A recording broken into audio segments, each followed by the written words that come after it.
ஸ்ரீவைகுண்டம் தாலுகாவில் உள்ள பேரூர், ஆலடியூர், சாமியாத்து, பராக்கிரமபாண்டி உள்ளிட்ட 10 கிராமங்களின் தொடர்பு மொத்தமாக துண்டிக்கப்பட்டு தனி தீவு போல காட்சியளிக்கிறது. சாலைகள், குடியிருப்புகளை சூழ்ந்து 20 அடிக்கு தண்ணீர் தேங்கிய நிலையில் மக்கள் வெளியவே வர முடியாமல் சிக்கி தவிக்கும் நிலைக்கு ஆளாகினர். களத்தில் இருந்து செய்தியாளர் ராஜேஷ் தரும் விவரங்களை கேட்கலாம்.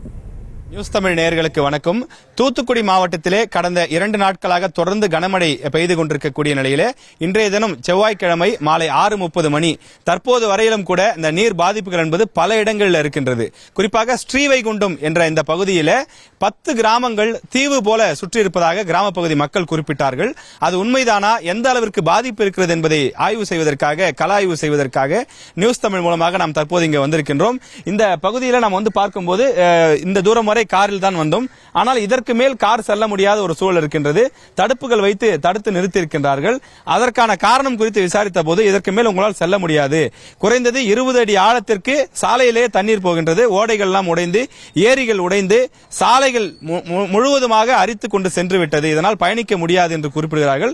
இந்த கிராமத்தில் இருக்கக்கூடிய பெரியவரிடம் நாம் இது சம்பந்தமாக கேட்கலாம். இப்ப ஐயா வணக்கம், நீங்க இதே கிராமம் தானா? இப்ப இதுக்கு மேல போக முடியாதுன்னு சொல்றாங்க. 10 கிராமம் தீவு மாதிரி இருக்கிறதா எங்களுக்கு வெளியில் தகவல் சொன்னாங்க. அது உண்மைதானு பார்க்க வந்திருக்கோம்.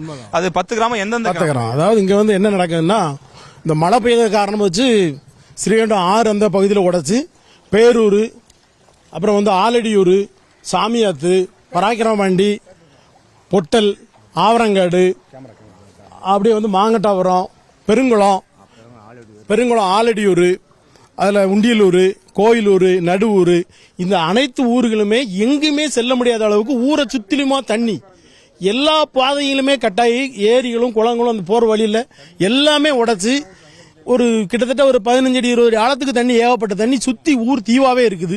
இது வரைக்கும் யாருமே அங்க எங்களை பாத்துக்கிடல.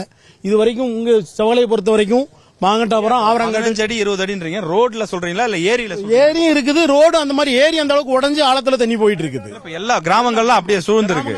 சூழ்ந்ததோட மட்டுமல்ல, இங்க இருக்க பூரா விவசாயத்தை நம்பி இருக்கிற கிராமங்கள் பூராமே வாழை தோட்டங்கள், வயக்காடு பூரா நடுகையா இருந்தது. இல்லையா, இப்ப ஒரு கிராமம்னா 3 வழி 4 வழி இருக்கும். இந்த வழியெல்லாம் போக முடியலன்னா அந்த ஊர் வழியா வரலாம். இந்த ஒரு அனைத்து வழியுமே சின்ன சின்ன ஊர்களுக்கு போகக்கூடிய இணைப்பு சாலைகள், நேர் மெயின் பாதைகள் அனைத்துமே துண்டிக்கப்பட்டு விட்டது. இப்ப நம்ம நின்று பேசுற இடத்துல இருந்து பெருங்குளம் இதுக்கு நம்ம கிழக்க போறதுலே இதே ஏகப்பட்ட உடைப்புகள், ஏகப்பட்ட இந்த ஏரியெல்லாம் உடைஞ்சு உள்ள ஆட்கள் யாருமே வாகனம் எதுவும் போக முடியாத அளவுக்கு தண்ணி. இதுல போக முடியாதுன்னு எதை வச்சு யாரா போய் பாத்தீங்களா? ஆமா, போய் பார்த்தோம்லாம். போய் பார்த்து கயிறு கட்டிலாம் போக முடியாம தான் திரும்பி வந்துட்டோம். இப்ப அந்த நடு ஊர்ல எல்லாம் 2 பாடி இறந்து உள்ள ஆள் இருக்காங்க. கொண்டு வர முடியல, ஒன்னும் செய்ய முடியல. எங்க சவகுல பஞ்சாயத்துல இருந்தும் ஊர் பொதுமக்கள் இருந்தும் சவகுல ஊர்ல இருந்து இப்போதைக்கு எல்லாமே 10 கிராமம் தீவு மாதிரி சுத்தி இருக்குன்னு சொல்றீங்க. அப்ப 10 கிராமத்துல இருக்கிற மக்களுக்கு மின்சாரம் இருக்கா? சாப்பாடு, பால் கிடையாது, சாப்பாடு கிடையாது, மின்சாரம் கிடையாது, எதுவுமே கிடையாது. இப்ப 10 கிராமங்களுக்கு போக முடியலன்றீங்க. ஆனாலும் உள்ள இருக்கிற மக்கள் உள்ளதான் இருக்காங்க. இப்ப நீங்க அந்த இடத்துக்கு போக முடியலங்கிறனாலயோ அந்த மக்கள் இங்க வர முடியல, என்ன பிரச்சனை? அதனால என்ன ஆனா மக்கள் சேஃபா இருக்காங்கல்ல? இப்ப இங்க தண்ணி கிடையாது, சாப்பாடு கிடையாது, இதெல்லாம் யாரு கொடுக்கறது? யாரு கொடுக்கும்? போட் இருந்தா தான் போட்டு மூலமா போய் கொடுக்கும். பேரிடர் வருதுங்க, எந்த பேரிடர் வரல. யாருமே இது கான்டாக்ட் பண்ண முடியல, எதுவுமே பேச முடியல.